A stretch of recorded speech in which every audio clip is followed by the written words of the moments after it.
Hello and welcome to day 7 of the 20-day Building Your Brand Challenge.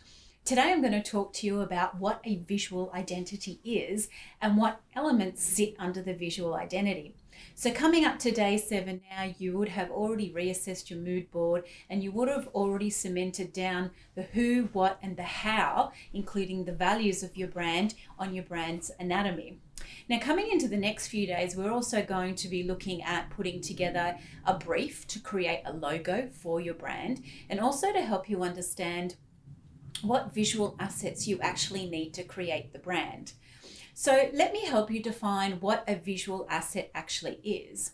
So a visual asset is a logo, a color, an image, a graphic, an icon, a photograph, a sound even, that is identifiable with your brand, who it is and what it does. A really good example of that is if I was to say to you, Barbie pink, you would immediately know what color that actually is, and you would immediately associate that color with the brand Barbie Mattel. If I was to say to you, Tiffany's duck egg blue, again, you would instantly recognize what that color is. And you would also associate the Tiffany's brand together with their bespoke packaging, which is actually in duck egg blue and finished off with beautiful white ribbon. So those examples are examples of what actually sits in or is considered to be an asset for your visual identity. Other examples of what sits as an asset under a visual identity is if I said to you it was a red swoosh and it was associated with running shoes, immediately the Nike brand would come to mind. So an icon or a graphic is also considered a visual element or an asset that sits under your visual identity. And the reason that I'm explaining this to you now is because in the next 2 days, you're going to have to put together a logo brief to hand over to a designer or to do yourself in order to create the visual look, the identity of your brand. If you recall in your brand's anatomy, what sat at the head was actually the substance. So it's all the elements that you're going to use to communicate the brand visually out to the wider world and for the wider world to associate with your brand. Now, I've already given you a couple of visual examples, A, color, and B, logo or icon for iconic global brands. And this is what you need to create for yourself. So what you need to get started in the most important step is to create the logo, and we will get to that in a couple of days. But the other thing that you also need to understand is that at this point in time, to create the visual identity and the assets that sit within that, so that's to create a logo and all of the logo elements that go with that, to create a color palette and the type of typography that you would use for your logo, to create content or wording that you're going to use, and to also come up with photographs or visuals or images that you would potentially use as part of your marketing mix. You may have to enlist the help of others. So whether that's a freelancer, whether that's a professional, whether that's a small studio or a larger agency, you will have to enlist the help of others to help you get through this next couple of stages. Now, you can do some of this yourself, and what I am going to encourage you to do is to do all the prep work, all the groundwork. So the exercise I'm going to give you today is to go back and have a look at your mood board and have a look for consistencies on your mood board. So isolate any logos or brands that you may have put on there that you want to aspire to be like or that you may just like. Isolate any colors or color palettes that are starting to appear, and also isolate or pull out any images, photographs or illustrations that are starting to come together. Now, in the next 2 days, I will help you put together a brief for to give to your designer or to your freelancer so that you can create your logo. And in fact, at the end of this video, I'm going to give you a link to reference a cheat sheet for some of the rules for creating a killer logo that you can give to literally any designer or any freelancer to help you out. The reason I want you to do this exercise now, and then we'll come back and write the brief in 2 days, is because some of you may not know exactly what it is that you want for the visual identity, and some of you may have a very clear indication of it. And that's okay either way. What you do have that you can also give these people to help you out with is you've now got a mood board and a vision board that you can give them as a reference.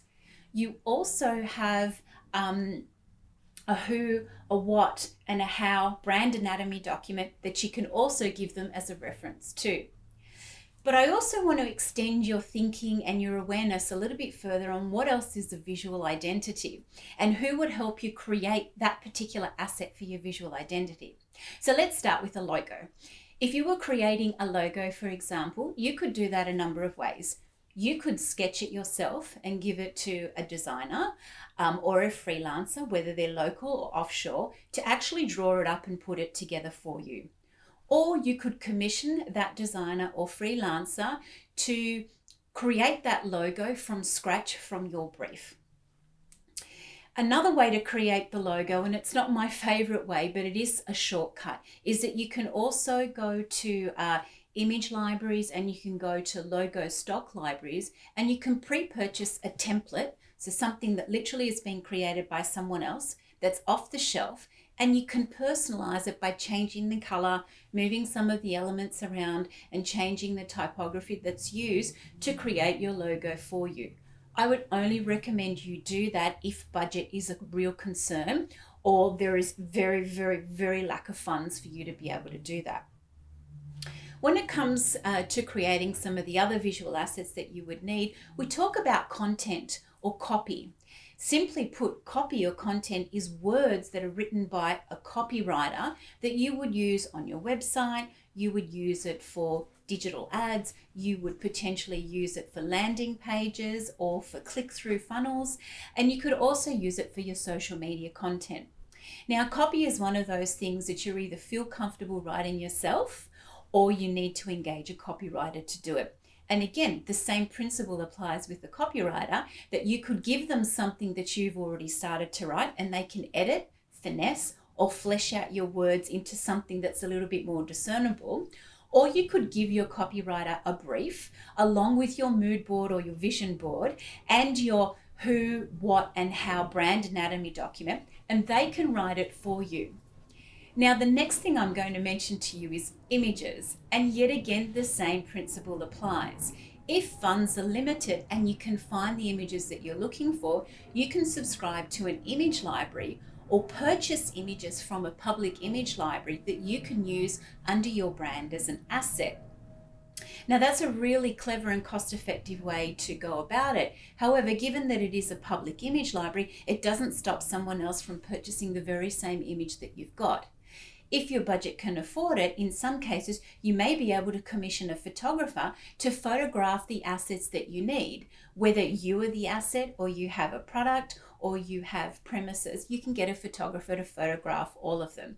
And yet again, the same theory applies. You can choose to take the photographs yourself, or you can select some images, put them together with, again, a written brief and your mood board or your vision board together with your who, what, and how brand anatomy, and give that to the photographer as a brief for them to follow. So from the 3 examples I've just given you, all of a sudden you're starting to see how the exercises of the last 5, 6, and 7 days have now come into play. Your vision and your mood board and your who, what, and how brand anatomy document actually is going to underpin for everything that you're going to create visually for your brand now. So coming into day 8, we're going to close the loop and I'll explain what that actually is. Of course, if you want to ask me any questions, please feel free to PM me. If you want to share your answers or you'd like some feedback, please comment below. Please tag anyone that you feel would benefit from this 20-day challenge. It doesn't matter if they're coming in now or if they started way back at day 1. Feel free to share the love.